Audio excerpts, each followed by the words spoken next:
Hello, friends. You're watching Affection Unbound. Real life, real twists. Let's begin the journey. Our 5th wedding anniversary was supposed to be magical. Instead, it turned into the evening Mark confessed he'd been sleeping with my best friend for months. We were at a cozy Italian spot in downtown Seattle, Bella Vista, the one with the view of Puget Sound that I'd picked out specially. I dressed up in that red dress he always loved, and the candlelight flickered across the table as the server brought out our pasta. But Mark was distant, checking his watch every few minutes, barely touching his food. His phone buzzed once, and he silenced it quickly, but not before I saw the name flash. Lisa. "What's going on?" I asked, trying to keep my voice light. He sighed, set down his fork, and looked at me with that guilty expression I'd mistaken for stress from work. "Emily, I need to be honest. This has been eating at me." My stomach twisted. He leaned forward, lowering his voice. "Lisa and I, it's been going on since that company retreat in Portland last spring. It started as a drunken mistake, but it didn't stop. I love you, but I'm in love with her too. She's pregnant, Em. We're going to make this work." The words slammed into me like a wave crashing on the shore.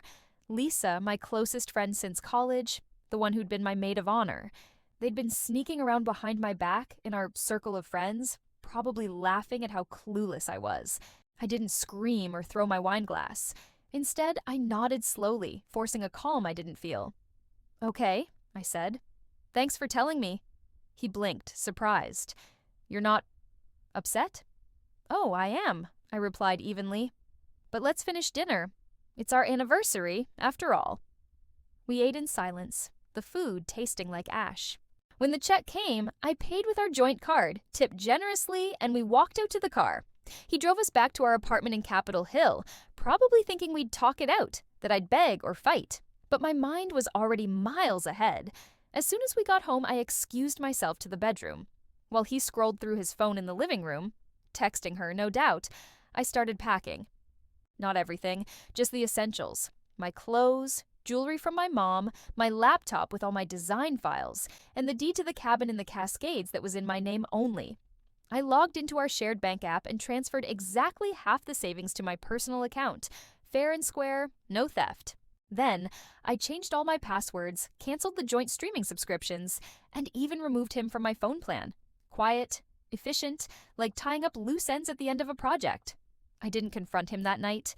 Instead, I slipped out the back door with my suitcase while he was in the shower, leaving my key on the kitchen counter next to a half-empty coffee mug. My first stop was a cheap motel near SeaTac Airport. From there, I called Sarah, my old boss from the graphic design firm in San Francisco. She'd headhunted me a year ago for a senior position, but I'd turned it down because Mark said Seattle was home.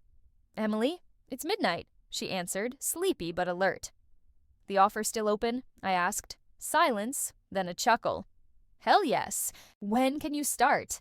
By morning, I had a job lined up, relocation stipend included, and a one-way flight booked for the next day. I landed in San Francisco feeling raw but free, like shedding a heavy coat in spring. Sarah had arranged a studio apartment in the Mission District. Tiny, but mine. I dove into work immediately, redesigning branding for a startup in the tech scene.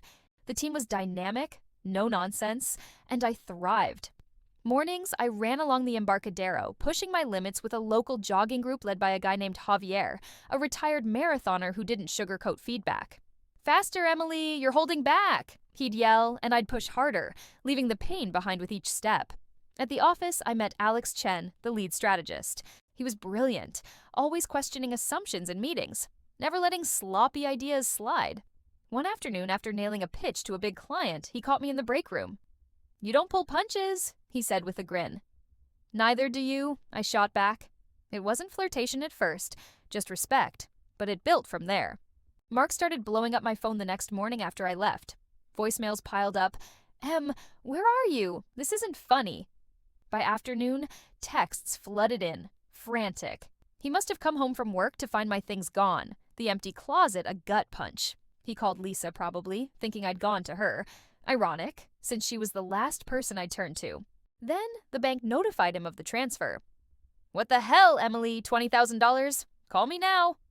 I ignored it all, blocking his number after the 10th message. 6 months in, the firm landed a crisis gig. A boutique hotel chain hit by a data breach, reputation's on the line.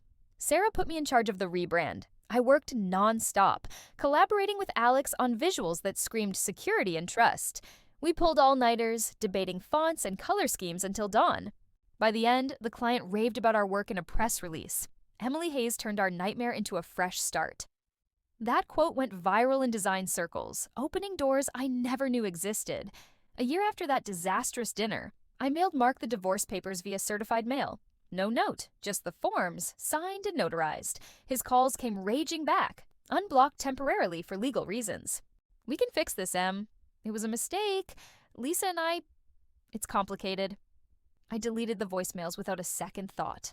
My attorney handled the rest. Clean split, no alimony, no drama. 2 years on, I left the firm to start my own venture, Hayes Creative, specializing in crisis branding for tech companies.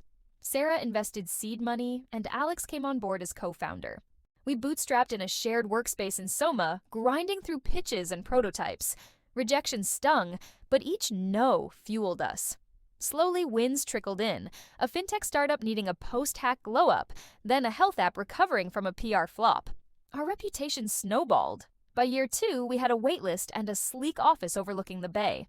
Life outside work blossomed too. Alex and I evolved naturally, shared runs turning into dates, late-night brainstorms into quiet mornings. He proposed on a foggy hike in Muir Woods. Simple and perfect, no grand gestures. I said yes without hesitation, the ring a symbol of trust rebuilt on solid ground. Mark faded to a footnote. I'd heard through mutual friends he'd married Lisa quickly after the baby arrived, but their life unraveled fast. Arguments, money woes, the affair's thrill gone. I didn't gloat. Karma handled that. 3 years after that anniversary dinner, fate circled back. I was keynoting at a design conference in Seattle, rebranding resilience at the convention center downtown. Nerves hit as I stepped on stage, but the slides flowed. Case studies on turning betrayal, corporate or personal, into strength. The audience leaned in, nodding at parallels I kept professional. Then I spotted him in the third row. Mark, badge clipped to his shirt, repping some mid-tier software firm. Lisa wasn't there, but his face paled as our eyes met briefly. I didn't falter. "Betrayal exposes cracks," I said, voice steady. "But those cracks are where reinvention begins. You don't patch, you redesign from the foundation up." The talk ended to thunderous applause. I fielded questions, signed a few programs, then headed to the lobby for a panel.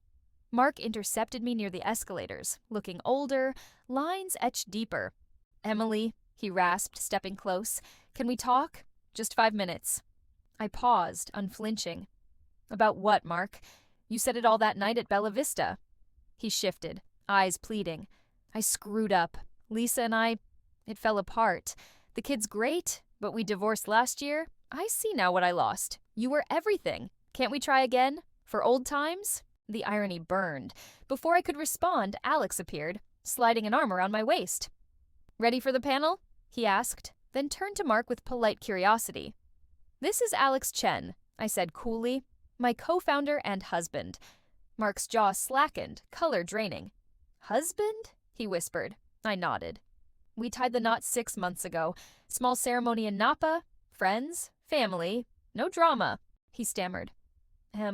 Please. I regret everything. One mistake shouldn't erase us." "It wasn't one mistake," I replied, detached. "It was a choice. You chose her. The secrecy, the lies. I chose me." Alex squeezed my hand gently. We walked away, leaving Mark rooted, staring after the future he'd discarded. In the car later, heading to the airport, I glanced at the Seattle skyline fading. No bitterness lingered, just gratitude for the path that led here. Mark's confession shattered me once, but from those pieces, I built something unbreakable.